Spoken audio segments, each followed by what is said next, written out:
What up, peeps?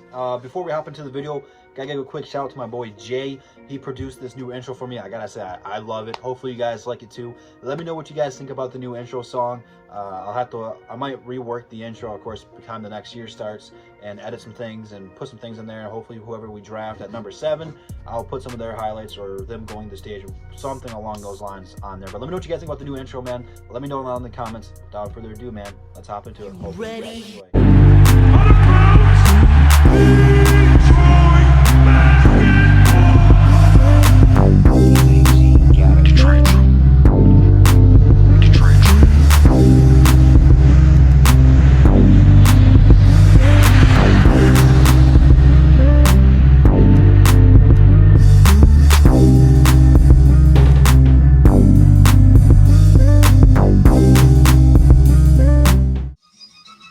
Picking 8th is the New York. Let's go! Come on, y'all! Let's go! Come on, Pistons! Charlotte and Chicago have jumped into the top 4, while New York sits at number 8. Let's go. Come on. The 7th pick in the draft belongs to. Damn it! No!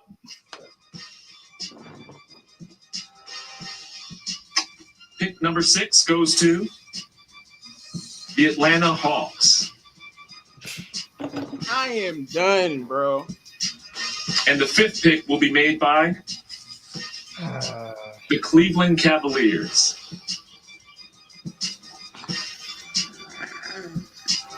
All right, so that means that It's official. I will now go into the history books as the guy who took on the NBA commissioner virtually and put him through a table for absolutely no reason at all. What's going on, peeps, man? And after having some time to sleep on this and kind of work through it, I had to work today and really think about it. I'm not as disappointed as I was, as you can see in the beginning of the video where I thrown in.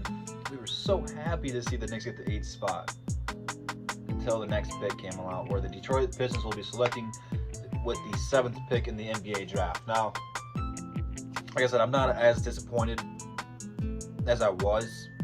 I still am disappointed because no matter what you want, I mean, and maybe it's because of the whole quarantine stuff where we just had time to kind of dwell on it.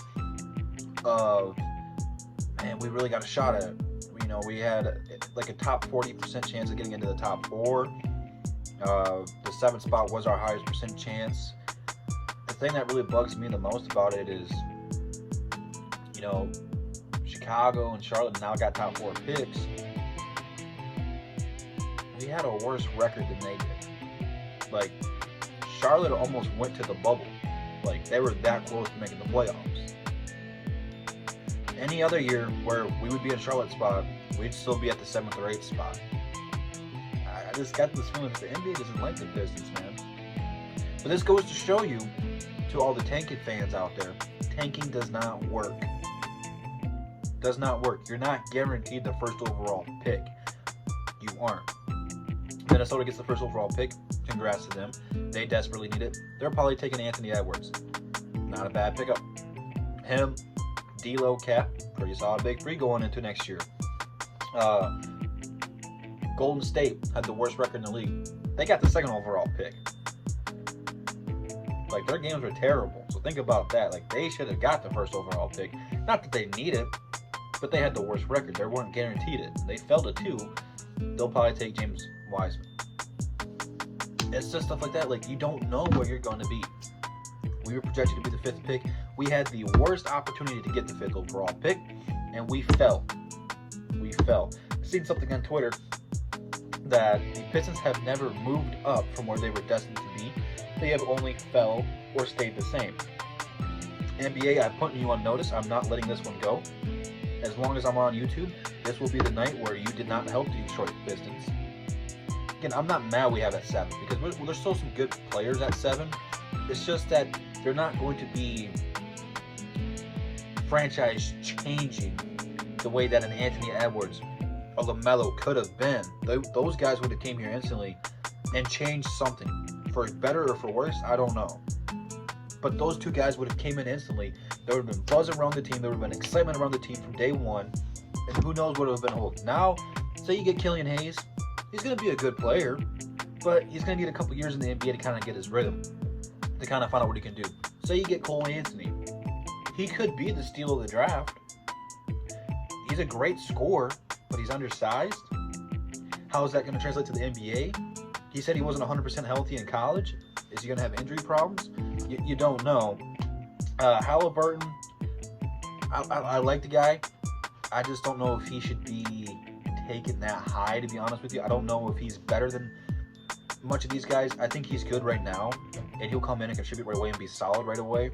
But I don't know how much better he's going to get. He doesn't really seem like a player with a really high ceiling. I think that he'll come in and play really well. And in his first couple years, he's going to improve, but I don't see him, like, he doesn't ooze all-star. He doesn't ooze special.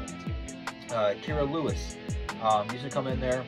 He's going to get buckets. He's going to be quick, but he's going to turn the ball over a lot. He's going to have a lot of cold shooting nights. He's going to turn the ball over a lot, like I said, and he'll probably struggle defensively. So, I mean, all these guys that I can break down now, which for the most part, I've talked about all these guys. I like them all, but they all have their downside, and they're going to take longer to build and develop, which, you know, it should be the case. So I'm not as excited to get these guys, but if you're at 7 and you fill in the draft and Killian Hayes or Cole Anthony is available, you should be really happy as a franchise that you fell in the draft and both those players are still available. Not saying that they will be, but more than likely one of those guys will be available. So I think now what the Pistons can do is continue to scout deeper into the draft. You know, we talked a little bit last night about Above the Rim that to trade for Lonzo, we might get the 13th overall pick. Go ahead and get a center now if you wanted to add another pick. And you don't even have to do it in the first round, but you could go for a later first round draft pick, trade away some garbage deals or flip-flop some future round picks if you like someone this year, and either get a second round draft pick or a late first round and continue to add some more young talent. But I think the main focus for the Pistons right now, outside of the draft and Christian Wood, should be to scout the guys who don't get drafted and sign some of those guys for your G League team. So, like I said, man, after having some time to think about it, I'm still disappointed. I'm still sad. I'm still a little bit depressed, but it's not as bad as it was. And a lot of it was because I was in the moment. I was so happy to see the Knicks get the 8th spot. You know, it's kind of like a rivalry. You know, the Knicks fans talk so much junk, and I'm sure some of them will come up throughout the videos. But it was just so good to see them fall like that, and then to instantly be right above them. Below the belt, NBA. Below the belt. So, I don't know how I'm going to feel about this draft this year. You know what I'm saying? It's going to be weird. It's different, but what can you do? What can you do? Make sure you guys like the video, subscribe, check out the description, follow me on Instagram and Twitter. We will be live on my channel tomorrow at 7 for Above the Rim. We'll be talking this, much more. And now that we know where the Pistons are going, we can start doing some mock drafts. We can start doing more in-depth breakdown of individual players that we like and think the Pistons will take. So just stay tuned, man. We got you guys covered. Make sure you guys leave your comments down below. I'll be sure to get to all of them. And I'll see you guys tomorrow on Above the Rim. And that's the bottom line, because Double D said so. Peace.